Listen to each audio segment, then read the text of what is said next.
매주 목요일 톡쏘는 정치 이슈 김필성 변호사 또 신주 변호사 하는 이슈 삼합 시간입니다. 두 분 함께합니다. 안녕하세요. 네, 안녕하세요. 네. 자, 검찰 이야기 좀 해보겠습니다. 이재명 대표 기소를 했어요. 세 가지 혐의입니다. 뭐 뇌물, 제3자 뇌물죄, 뭐 남북교류협력법 위반 등등, 또 외국환거래법 위반도 있는 것 같아요. 자, 이 검찰이 이화영 전 부지사가 이화영 부지사 판결을 보면 결국은 경기도하고 쌍방울 그룹이 결탁한 것이 확인된다. 그래서 기소를 했습니다. 이 추가 기소 어떻게 봐야 됩니까? 일단 개인적인 의견이라는 네. 걸 전제로 하고 말씀을 드리면 네. 저는 수사를 좀 더 할 줄 알았어요. 수사를. 예, 그러니까 이대로 기소 사실은 제가 판결문이 아직 공개가 안 됐기 네. 때문에 저희도 못 봤기 때문에 판결문을 분석하지는 못했습니다만 네. 이제 뭐 검찰이나 뭐 언론에서 보도되는 거와 달리 좀 뭐 보도 자료나 이런 거는 봤는데요. 뭐 아직 좀 자료가 부족한 거 아닌가, 수사를 더 할 가능성이 있지 않을까 싶은 생각은 했는데 바로 기소한 것이 조금 저는 이제 좀 급하게 한 것 같다는 생각이 들고요. 지금 이제 뭐 이화영 전 부지사의 판결을 통해 네. 결탁한 게 확인이 됐다는 식으로 얘기를 했다는데 뭐 좀 전에도 잠깐 이제 뉴스픽 시간에도 말씀하셨습니다만 동일한 사안에 대해서 다른 판결이 있지 않아요? 예. 안부수 판결 다릅니다. 예, 판결에는 쌍방울이 주가 상승을 누리고 대기업 사업을 했다는 사실을 인정을 했거든요. 네. 그러니까 지금 사실 서로 갈려 있는 판단이 다른 판결이 두 개 존재를 하고요.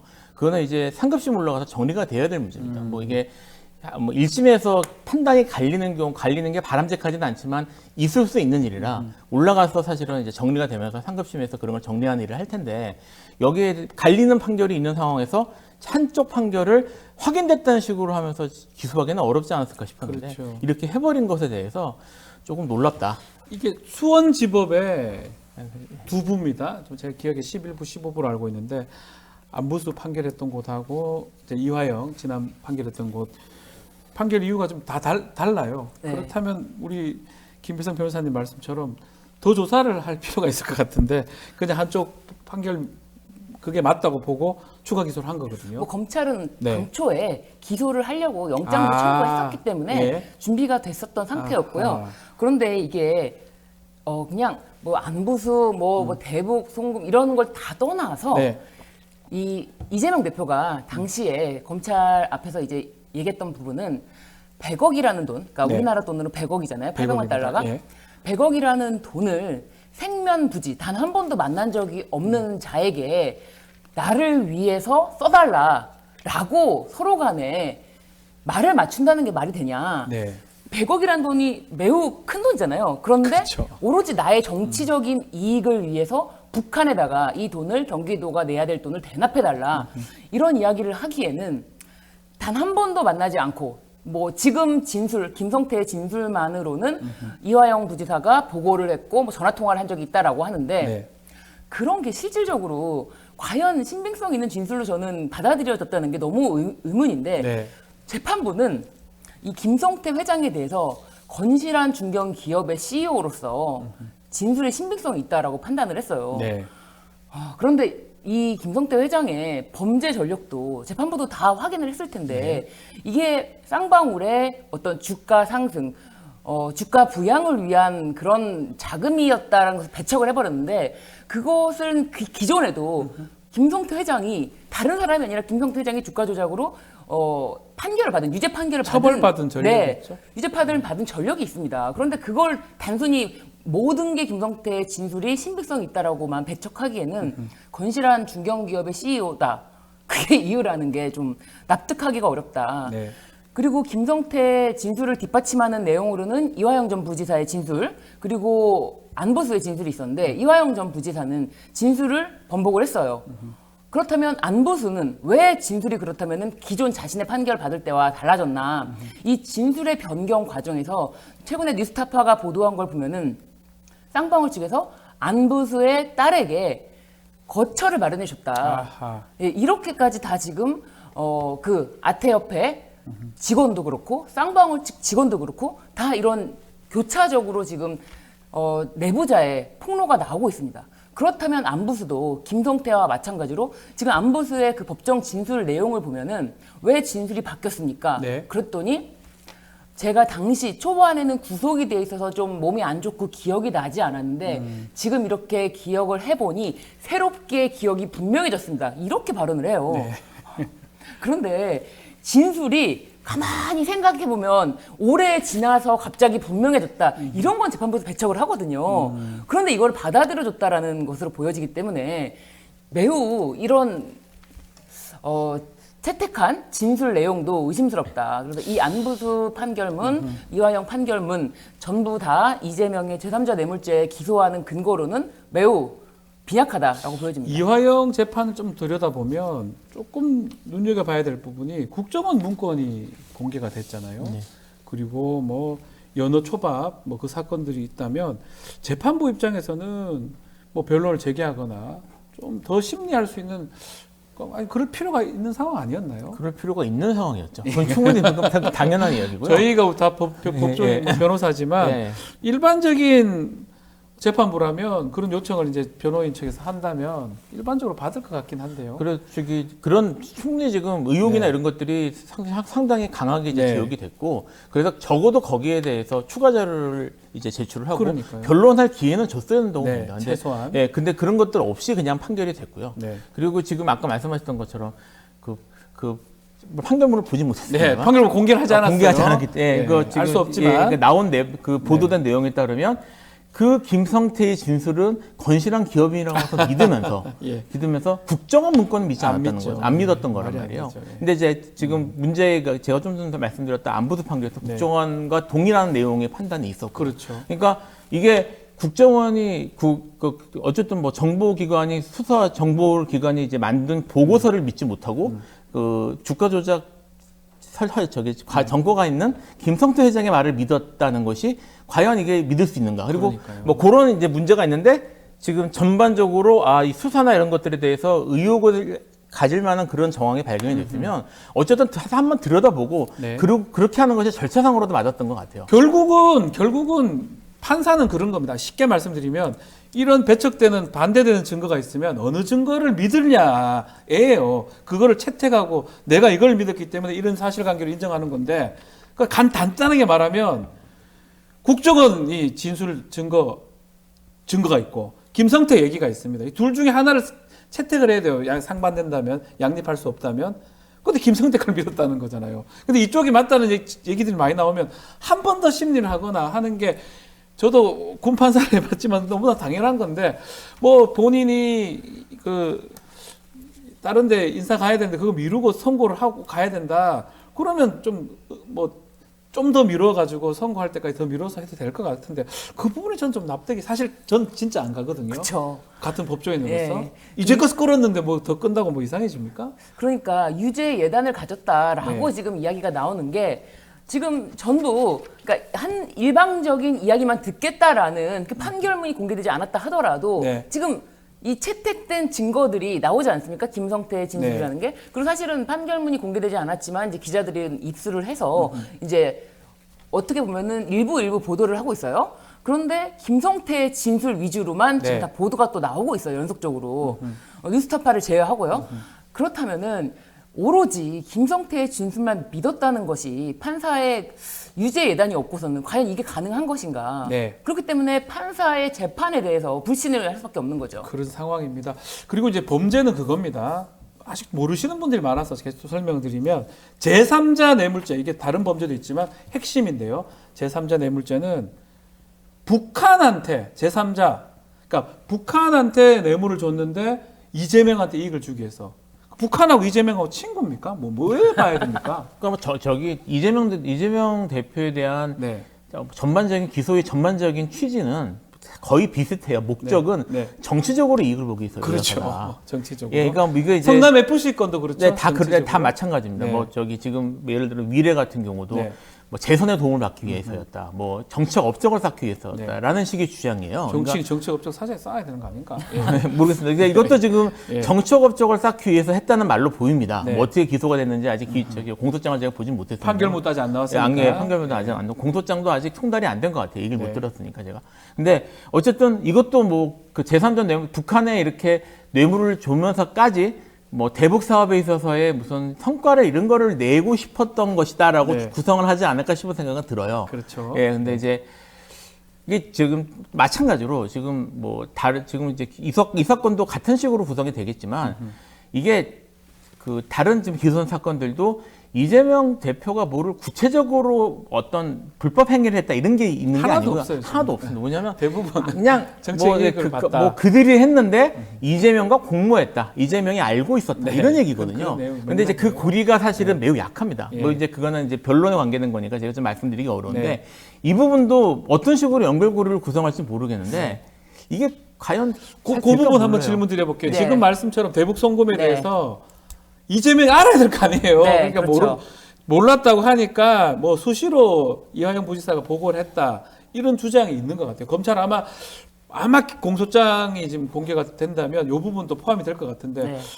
어떻게 봐야 됩니까? 보고 했다는 본인은 말했다가 또 아니라고 또 얘기를 하거든요. 이화영 지사는. 그러니까 지금 이화영 지사만 지금 이야기를 뭐 하면서 부지사, 예. 이화영 부지사만 그 당시에 검찰의 회유 그런 게 압박이 있었다라고 한 것이 아니고 당시에 이제 경기도 그 국장 신명섭인가요? 예. 그 신국장도 최근에 같이 이제 이야기를 했어요. 검찰의 회유가 있었다. 네. 검찰의 회유가 있었고 그 당시에 이화영 부지사를 만나서 자신이 구속된 것에 대해서 이화영 부지사가 굉장히 심리적으로 정신적으로 압박이 있었다. 그리고 진술 맞추기에 대해서 자신의 담당 검사가 주선을 해서 이화영 부지사 3번을 만났다. 네. 이렇게 이야기를 했잖아요.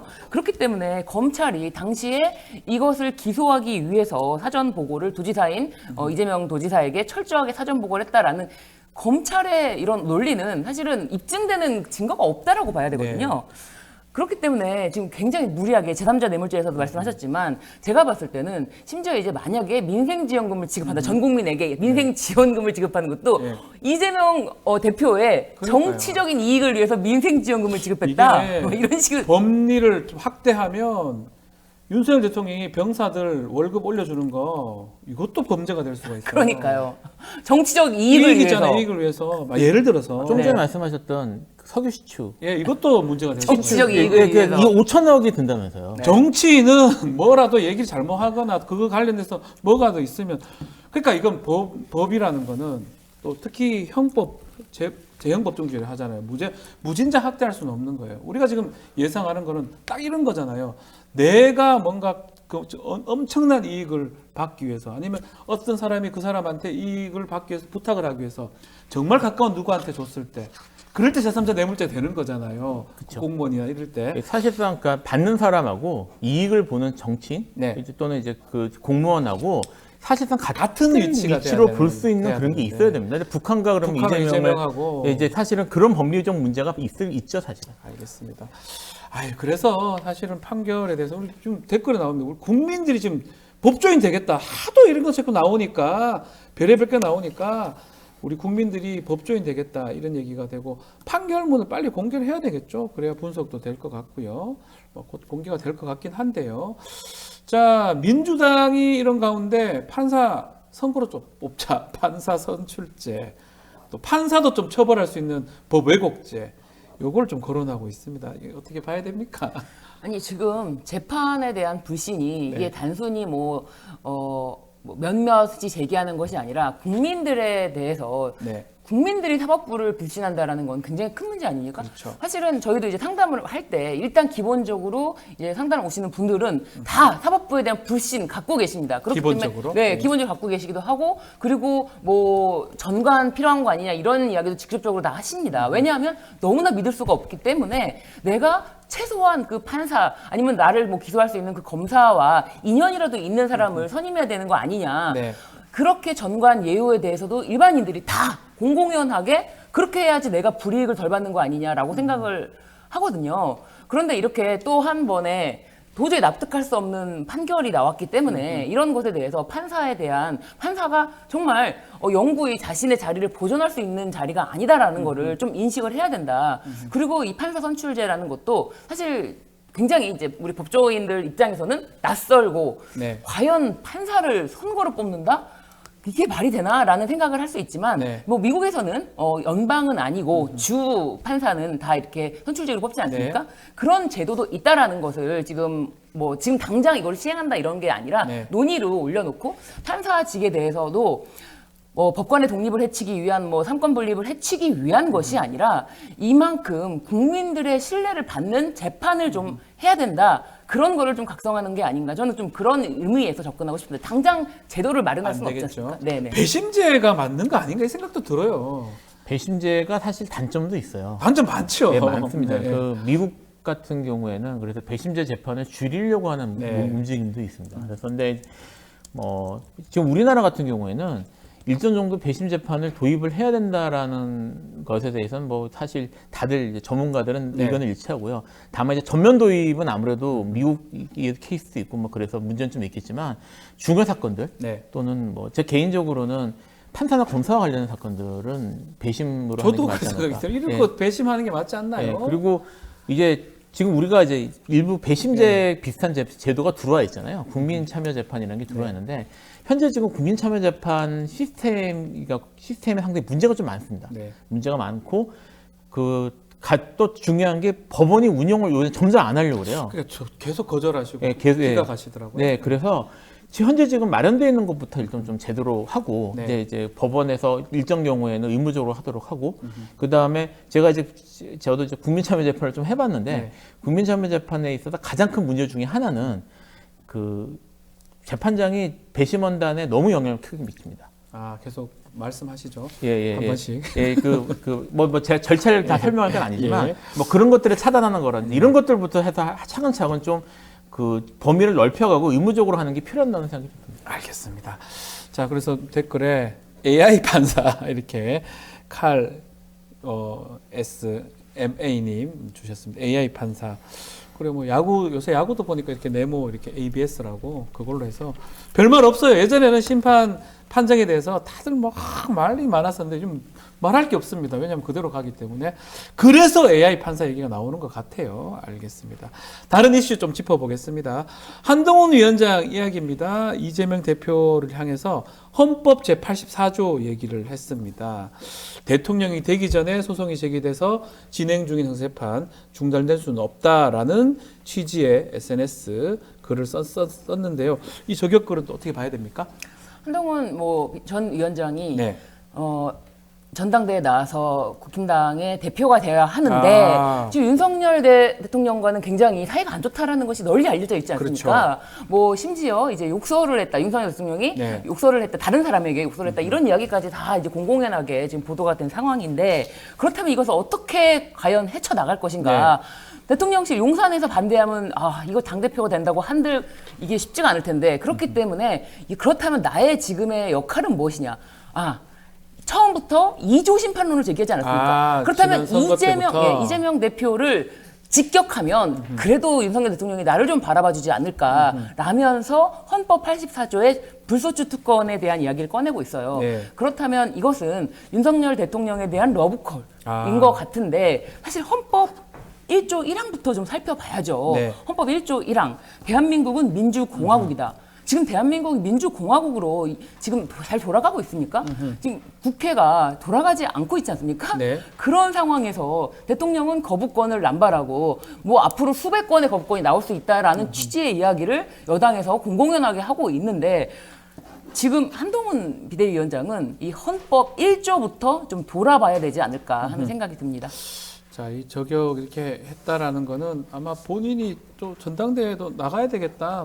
이런 또 나는 이재명 대표하고 같은 급이다. 이런 얘기를 하려고 하는 거라고 봐야 되겠죠? 이제 계속 주목받기를 원하는 거죠. 이슈가 돼야 되는 거니까.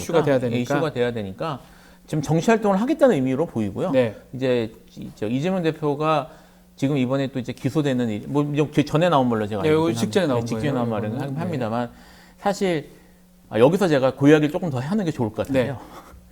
마침 안 그래도 저희가 한 2주쯤 전에 그 변호인이 셋밖에 안 되는데 셋이서 저녁을 먹으면서 이거 재판 언제까지 갈까에 대한 얘기를 했어요. 재판 얘기를 하셨군요. 네, 했는데 지금 제가 이제 여기에 논의를 했으니까 제가 좀 설명을 하는 게 맞을 것 같습니다.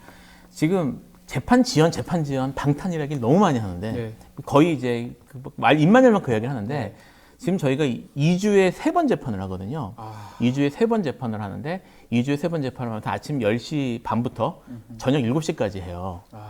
3번을 하고 꿀이네요. 이제 3번을 하는데 지금 이거보다 더 할 수는 없습니다. 재판부터 힘들어서 못 하고요. 지금 최대한 페이스를 당겨서 하고 있어요. 네. 하고 있고 그리고 저희 입장에서 빨리 끝내고 싶습니다. 이게 재판 오래 하면은 그리고 일주일에 3번 이렇게 하면은 먹고 살기 힘들거든요. 변호사들 너무 힘들어요. 너무 힘듭니다. 못 견딥니다. 근데 예. 지금 이제 저희가 위례, 그 다음에 대장동, 그 다음에 성남 FC, 그 다음 백현동 이 순서로 할 것 같아요. 야, 다 할 것 같은데 예. 이제 제 위례 사건에 대한 증인 신문을 지금 유동규, 남욱 그리고 이제 그 정영학 회계사가 이제 이제 아직 안 끝났는데 네. 6월 말까지 할 것 같거든요. 근데 이 3명 하는데 작년 10월부터 지금까지 걸렸습니다. 위례 사건 하나에. 반년 이상 걸렸네요. 8개월 걸린 거죠. 이 3명 하는데 3명 하는데 8개월 걸렸습니다. 전 사실 위례가 6개월 내로 끝낼 수 있지 않을까라고 처음 시작할 때 기대를 했는데 이거 택도 없다. 네. 올해 내로 끝내면 다행이다. 뭐 나머지 양은 좀 준다고 하더라도. 네. 그러면 지금 뭡니까 그 기록량이 대장동만 해도 2배가 넘거든요. 네. 대충 290건 정도 되는 것 같아요. 190건입니다. 건입니다. 몇십만 페이지. 20만 페이지가 20만 페이지예요? 넘고 저희는 백현동은 아직 등사도 안 했어요. 보지도 못했고. 보지도 못해요. 성남 FC하고는 예. 보지도 못했어요. 그러니까 3년 넘을 것 같은 거 1심이 들어보시면 아시겠지만 그렇겠죠. 예. 그래서 이제 그러고 같이 이 89조 문제를 밥 먹으면서 얘기를 했습니다. 회계했는데. 예, 마침 이걸 하셔가지고. 네. 근데 저희는 어쨌든 불소추권 때문에 네. 이게 계속 진행되는 건 말이 안 되는 것 같고 적어도 중단되거나 사실은 학자들은 공소 취소를 했다가 나중에 재기소하는 식으로 가는 게 맞다라는 식으로 지금 보고 있어요. 그러니까 이건 주든 학설하고도 안 맞거든요. 그러니까 요건 뭐 하여튼 이런 경우 없었기 때문에 예, 그런데 없었기 때문에 그래서 저희는 큰일 났다. 우리 그때까지 그럼 이거 매달 이것만 해야 되고 끝날 수가 없는 거냐 그러면. 그럼 뭐 1심만 그러면 대법원까지 그럼 한 10년 해야 되는데요. 그럴 수도 있으니까 이건 큰일 났다. 이런 저희는 얘기를 했어요. 인생의 얼마를 이 사건에 투자를 하시는 겁니까? 그러니까 돈을 얼마나 더 받아야 되냐. 뭐 얘기도 했습니다. 어쨌든 예. 그래서 제가 어쨌든 절대 지연하고 하지 않고 저희야말로 정말 빨리 하고 빨리 싶은데 끝내고 싶다. 예. 그렇다는 거 하나 하고요. 지금 이 문제가 어쨌든 계속 이슈가 되니까 여기에 대해서 한동훈 위원장이 입을 대면서 전 위원장이 네. 입을 대면서 정치적으로 계속 주목받기를 원하고 있는 것 같다. 뭐 이런 생각이 듭니다. 국회 이야기도 잠시 좀 해보겠습니다. 민주당 11개 상임위 단독으로 구성을 했습니다. 자, 그러니까 국민의힘이 또 15개 특위를 또 가동했더라고요. 대통령한테 거부권 건의를 하고 22대 국회 첫 시작 어떻게 보고 계시는지요? 지금 국민의힘은 투표를 통해서 네. 민심을 뭐 얻고 그런 것에 대해서 이제 선거가 끝났잖아요. 이제 관심이 없는 것 같아요. 네. 이제 민생이든 뭐든 국회에 들어가서 이야기를 할 생각은 안 하고 오로지 뭐 지금 장외투쟁 나오진 않았지만 거의 지금 그 분위기예요. 네. 지금 밖에서 뭐 15개 특위를 가동했다고 하는데 전혀 놀고 있는 모습을 보일 수는 없으니까 아하. 특위를 가동했다고 하지만 여기는 입법권이 없습니다. 국회에 들어가서 일하지 않는 모습을 국민들이 언제까지 참아줄 수 있을까요? 사실 지금 다 이제 국민의힘의 그 소속 국회의원들이 영남에 많이 치우친 것도 사실이지 네. 않습니까? 지금 뭐 여의도에는 관심도 없다라고 보여지는데 뭐 초선 의원들은 오히려 그래도 7개라도 받고 들어가야 되는 거 아니냐라고 하는 이야기도 있다고 합니다. 그런데 지금 들어가느냐 마느냐 뭐 의총을 몇 번 해봐도 그 비율이 뭐 들어가지 말자 6대4 뭐 이런 식으로 나온다고 해요. 지금 글쎄요 언제까지 안 들어올 수 있을까? 이게 어쨌거나 특검법, 최상병 특검법에 대해서 재결 넘어오면은 네. 거부권 행사하고 넘어오면은 이제 부결하러 들어와야 될 텐데 그때까지 안 들어오고 부결하러만 들어온다. 그리고 다시 일을 안 하고 다 놀고 있다. 그러면은 세비를 반납해야죠. 세비 반납해야 네, 된다. 세비를 반납해야 된다. 네. 언제까지 저럴지는 뭐 지켜봐야 될 것 같은데 이것도 하나 짚어보시죠. 국민권익위원회가 김건희 여사 그 명품 가방 수수 의혹 관련해서 결국은 신고할 의무는 없다 이렇게 얘기를 했습니다. 권익위 판단도 어떻게 평가하십니까? 제가 옛날 그 사서 삼경의 얘기가 생각이 났어요. 아 사서 삼 그런 것도 하십니까? 거기에 예. 얘기에 이제 유명한 얘기가 있습니다. 그 예는 일반 백성까지 내려가지 않고 아, 형벌은 대부에까지 미치지 않는다. 네, 들어본 것 같아요. 예, 예. 라는 말이 있습니다. 예. 이제 그게 옛날 신분제 사회를 반영한 건데 예. 사실 이번 정권 들어와서 형벌은 대부에 미치지 않는 귀족에 미치지 네, 않는구나. 귀족에 가지 않고 위로 올라가지 않고. 라는 생각이 예. 많이 들었어요. 권익위 판단이 지금 뭐 여기서도 몇 번 얘기가 나왔습니다만 사실 이게 뭐 청탁방지법 이게 문제가 아니라 뭐 이거야말로 뇌물. 뭐 이거 뇌물. 예, 이게 뇌물. 진짜 말하 제3자 뇌물. 뭐 이 제3자 뇌물이야. 북한하고 이재명이 아니고. 그 말씀이죠. 네. 뇌물 또 아니면 알선수재 뭐 이런 것들이 문제될 수 있는 사안인데 여기에 대해서는 아무도 얘기를 하지 않아요. 뭐 검찰이 하고 있다고 하지만 이게 어떻게 진행되는지는 현재로 믿을 수도 없고 네. 그래서 이게 우리가 아직 사실 얘기가 되게 오래된 책이라 그 공자보다 더 오래된 책이에요. 예. 예, 우리가 BC 한 800년, 아. 900년 이 정도 세상에서 살고 있구나 아직 예. 이런 생각이 좀 들었어요. 예, 묵직한 얘기를 또 주셨네요. 그런데 순방 가셨어요. 그리고 김건희 여사는 본격 좀 공개 행보를 하는 건데 우리 신 변호사님은 이 김건희 여사의 이 공개 행보는 네. 어떻게 보십니까? 김건희 여사가 순방을 나갈 때는 네. 에코백을 들고 나갔어요. 저 국민들에게 나 에코백 드는 여자야라고 딱 이렇게 네. 심지어 동일한 에코백을 네. 작년에 사용했던 동일한 에코백을 사용하고 나갔는데 막상 나가서 외국에서 이제 다른 사진을 보니까 에코백을 사용하지 않고 계시더라고요. 아. 그래서 이게 뭐냐, 아니 너무 보여주기식이 너무 이렇게 체화된 거 아니냐, 국민을 너무 우롱하는 게 아니냐, 이거는 진짜 국민들에게 뭔가 연출하는 모습을 너무 많이 보여주고 네. 사실 국민 건의기가 아니라 국민 건의위원회다.